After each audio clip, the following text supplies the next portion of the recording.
بسم اللہ الرحمن الرحیم۔ سامعین کرام و ناظرین اعظام، اللہ تعالیٰ کا ایک نظام ہے۔ اللہ تعالیٰ کسی کو انعامات دے کر، نعمتوں کی بارش کر کے آزمائش میں ڈالتا ہے کہ یہ میرا بندہ شکر ادا کرتا ہے یا نہیں کرتا ہے، اور اللہ تعالیٰ کسی سے نعمتیں چھین کر یا نعمتیں نہ دے کر آزماتا ہے کہ یہ بندہ صبر سے کام لیتا یا نہیں لیتا ہے، یہ بندہ میری طرف رجوع ہوتا ہے یا نہیں ہوتا ہے۔ یہ اللہ کا نظام ہے، وہی بہتر جانتا ہے۔ کسی کو دے کر آزماتا ہے اور کسی سے لے کر آزماتا ہے۔ اگر آپ کے پاس مال و دولت ہے تو آپ اپنے آپ کو خوش نصیب سمجھیں، اللہ کا شکر ادا کریں، اور مال و دولت میں جن لوگوں کے حقوق ہیں ان حقوق کو ضرور ادا کریں، ان حقوق کی ادائیگی میں کوتاہی نہ کریں۔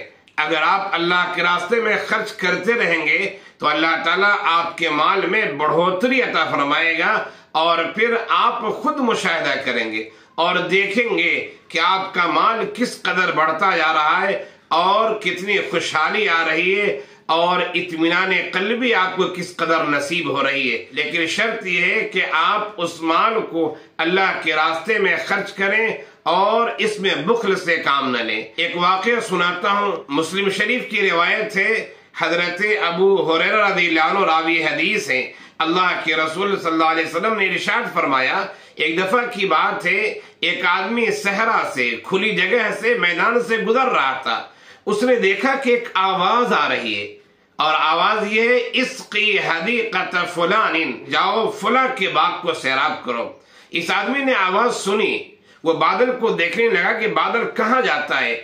بادل چلتا رہا، گزرتا رہا، یہاں تک کہ کالے پتھروں والی زمین میں بارش ہونی شروع ہو گئی، اور پھر کالے پتھروں والی زمین سے بارش جب اس پر ہوئی تو وہاں نالیاں بہت ساری تھی، ایک نالی سے پانی بہنے لگا۔ وہ آدمی پانی کے پیچھے پیچھے جا رہا ہے، اس نے دیکھا کہ ایک آدمی باغ میں ہے، وہ اپنے بیلچے لیے ہوا ہے، کدال لیے ہوا ہے، اور وہ آنے والے پانی سے اپنے باغ کو سیراب کر رہا ہے۔ اس آدمی نے پوچھا باغ کے مالک سے، یا باغ کو سیراب جو کر رہا تھا اس سے پوچھا، تیرا نام کیا ہے؟ اس نے اپنا نام بتایا۔ پھر باغ والے نے پوچھا کہ آخر تو نے میرا نام کیوں پوچھا ہے؟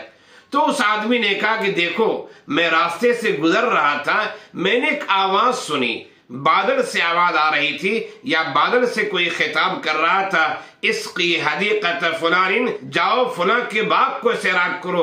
نام جو اس نے لیا تھا وہ نام وہی تھا جو آپ نے اپنا نام بتایا ہے۔ آخر ایسا کیسے ہو گیا کہ بادل کو کہا جا رہا ہے کہ جاؤ فلاں کی کھیت کو، فلاں کے باغ کو، فلاں کی فصل کو سیراب کرو؟ آخر ایسا کیسے ہوگا؟ آخر اب کیا کرتے ہیں کہ اللہ تعالیٰ نے بادل کو حکم دیا اور وہ ایسی جگہ پانی برسایا کہ نالی سے ہوتے ہوئے پانی آپ کے باغ تک آ رہا ہے، اور آپ اپنے بیلچے سے، کدال سے اس پانی کے ذریعے اپنے باغ کو سیراب کر رہے ہیں۔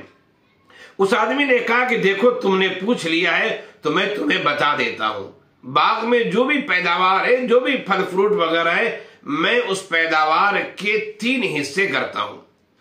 ایک حصہ میں صدقہ و خیرات کر دیتا ہوں، غریب غربا میں، مساکین میں، محتاجین کے درمیان تقسیم کر دیتا ہوں، اور ایک حصہ میں اپنے لیے اور اپنے اہل و عیال کے لیے، گھر والوں کے لیے رکھتا ہوں، استعمال کرتا ہوں، اور ایک حصہ پھر اسی میں لوٹا دیتا ہوں، یعنی پھر اس کے ذریعے میں کاروبار کو، اپنے باغ کو آگے بڑھاتا ہوں۔ اس آدمی نے یہ بات کہی، یقیناً اس سے یہ پتہ چلتا ہے کہ ہم اپنے مال میں غریب غربا کے لیے بھی اگر حصے نکالیں، ہم اپنے مال میں دوسروں کا بھی خیال رکھیں، تو یقین جانیے کہ غیبی تعاون ہوگا اور آپ کے مال میں بڑھوتری ہوگی۔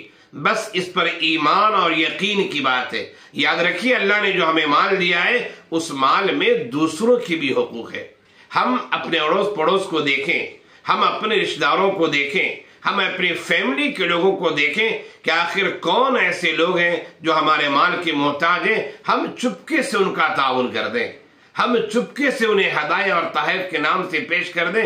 انشاءاللہ اس سے ہمارے مال میں بڑھوتری ہوگی، اور عند اللہ ہمارے اس عمل کی وجہ سے بہت اجر و ثواب ملے گا۔ اللہ تعالی ہم سب کو شریعت پر چلنے والا بنائے، نعمتوں کی قدر کرنے والا بنائے، دوسروں کے حقوق کو سمجھنے اور حقوق ادا کرنے والا اللہ تعالی بنائے، آمین یا رب العالمین۔